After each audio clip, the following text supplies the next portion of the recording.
Twitter es una red social muy peculiar. Desde sus inicios se diferenció de otras redes, como Facebook, Instagram o YouTube, por la forma en que sus usuarios interactúan entre sí y comparten información, de tal forma que los debates e ideas, sobre todo en el campo de la política, encuentran en Twitter su mejor opción para expresarse. ¿Y por qué?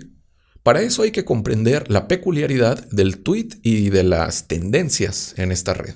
La acción del tweet, que es como postear en esta plataforma, es distinta respecto a otras publicaciones como en Facebook, principalmente por una razón: la longitud.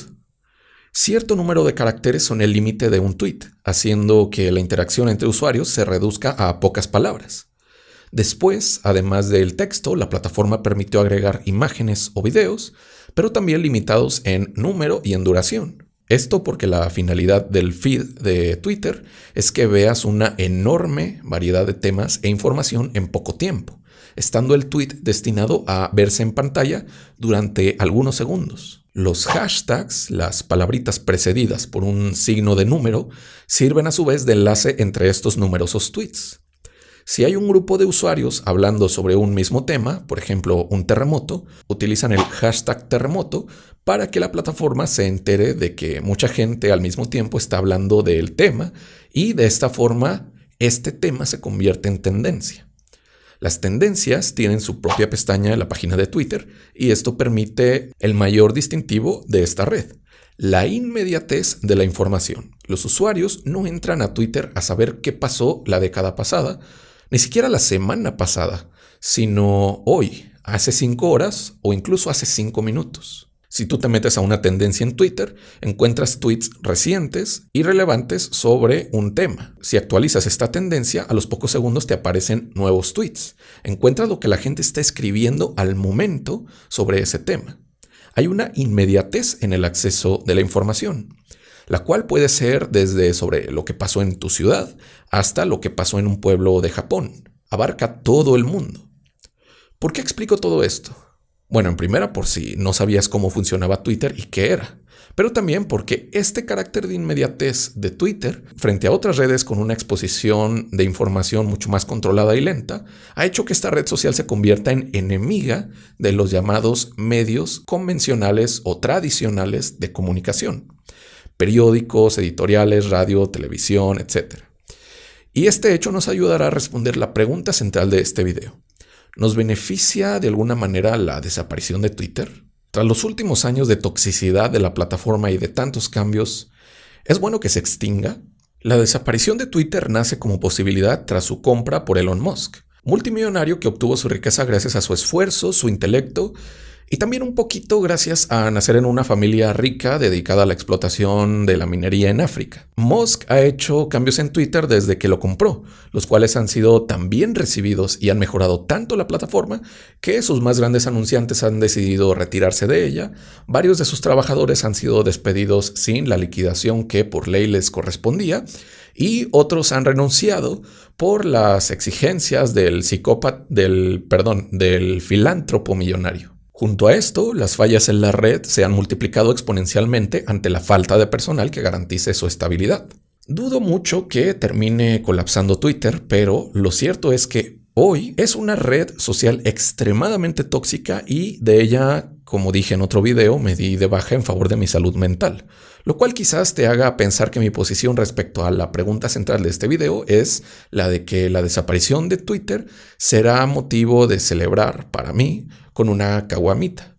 Pero no, la enorme ventaja de Twitter, la inmediatez de la información, ha generado algo que imposibilita a los dueños de la plataforma a manipular de manera absoluta la información que llega al usuario promedio.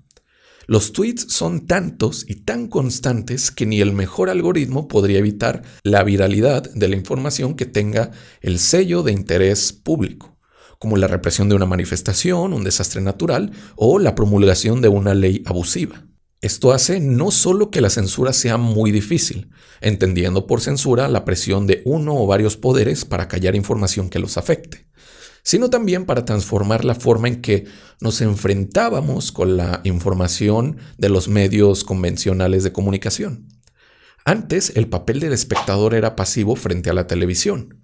Nosotros nos postrábamos durante horas frente a ella, mirando a un periodista, el cual nos daba información que siempre debía concordar con el dueño de la televisora, con el gobierno en turno o con algún poder que la manejara y sesgara.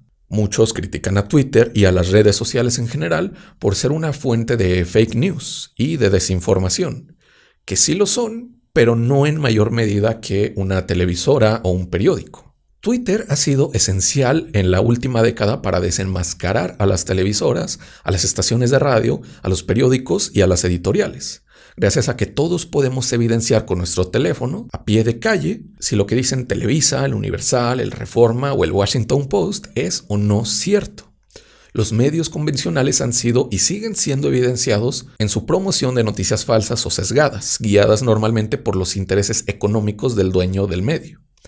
En México sobran ejemplos de cómo personajes como Javier Alatorre son una mascotita muy obediente de, en ese caso, el pendejo de Ricardo Salinas Pliego, otro psicópata egocéntrico y vividor. Pero esto no implica que los periodistas o pseudoperiodistas de Twitter carezcan de sesgos, y no necesariamente económicos, sino también políticos o religiosos, a la hora de presentar su información. Pero a ellos también se les desenmascara fácilmente en una red social como Twitter. Ahora bien, esto nos trae un problema, el de la verdad. El problema de la verdad de los medios de comunicación y en el periodismo no es algo nuevo, pero sí se ha hecho más evidente a raíz del surgimiento de las redes sociales, porque una vez que en ellas se evidencia la falsedad de otros medios de comunicación, a todos nos nace la pregunta, ¿cómo saber que alguna información, provenga de donde provenga, es verdadera o falsa? ¿Cómo distinguir tras esto entre fake news y descripción fiel de los hechos? Ante estas dudas, de las que no hay un método perfecto para salir, muchos escépticos afirman que estamos en la era de la posverdad. El término posverdad es ambiguo, pero normalmente se utiliza para sostener que en la época actual la información ya no se preocupa por argumentar racionalmente, sino por apelar a las emociones, determinando ellas qué es y qué no es verdad. Un discurso como el de Trump tiene estas características. Su retórica, más que tener argumentos comprobables, apela a las emociones de odio hacia ciertos grupos raciales y hacia varias naciones. Por ello, en la época de la posverdad, podemos olvidarnos de la verdad y limitarnos a esta clase de discursos junto a los sesgos que los guían. Esto lo relaciono directamente con la posición de algunos posmodernos que afirman que la verdad es solamente un relato de la modernidad para legitimarse a sí misma, pero que no hay un conocimiento verdadero tal cual. Sin embargo, esta posición busca, a su vez, convencer y con ello pretende ser verdadera, por lo que, a mi parecer, siempre vamos a seguir apelando a la información verdadera y, en el caso de los medios de comunicación y las redes sociales, la discusión pública y la evidencia que en ella se muestre ante los ojos de todos será lo que determine qué es verdad y qué no. Por más escépticos que nos pongamos respecto a la información verdadera, seguiremos siempre apelando a ella y suponiéndola. Pues bien, con todo esto, mi respuesta es negativa sobre si sería bueno que Twitter desapareciera. Hasta hoy, Twitter sigue teniendo el funcionamiento esencial que ha tenido desde sus inicios, el de mostrar información inmediata que nos es útil para comparar datos y discutir sobre si algún medio nos está mintiendo.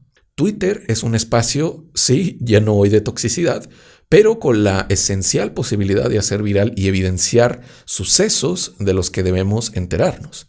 Y sin esta red social o una que se le parezca, quedará un vacío. Nos faltará ese medio similar a una plaza pública en donde toda la gente opine, discuta y comparta información. Como les dije, cerré mi cuenta de Twitter para estar tranquilo, pero la utilizo periódicamente para enterarme de la política de mi país, además de que los periodistas pequeños o medianos a veces a los que sigo para informarme dependen también mucho de esta red social, de Twitter. Y al margen de mi interés individual, el hecho es que Twitter ha posibilitado no solo un mejor acceso a la información, sino el surgimiento y la organización de movimientos políticos muy importantes, junto a la denuncia de abusos, de violaciones de derechos humanos, entre muchas otras cosas que ninguna red social ha podido ofrecernos, o al menos no en ese grado. A mi parecer, y a pesar de Elon Musk, Twitter sigue siendo bastante importante. Y hoy ya es una necesidad tener acceso a una red social en donde podamos compartir información y evidenciar sucesos ante todo el mundo como nos lo permite la red social del pajarito azul. Dejar de tener una red así con un acceso inmediato a la información, con todos los defectos y los fachitos que tiene, sería un retroceso en el acceso a la información. Y bueno, esto es todo respecto a lo que quiero exponer y argumentar sobre el beneficio o perjuicio que significaría la desaparición de Twitter. Me gustaría saber tu opinión sobre esta red social, si la usas, si siquiera la conocías, si te parece útil y si crees que debería mantenerse o de desaparecer. Estaré atento a tus comentarios aquí abajo. Yo soy Gerardo y nos vemos en un próximo video.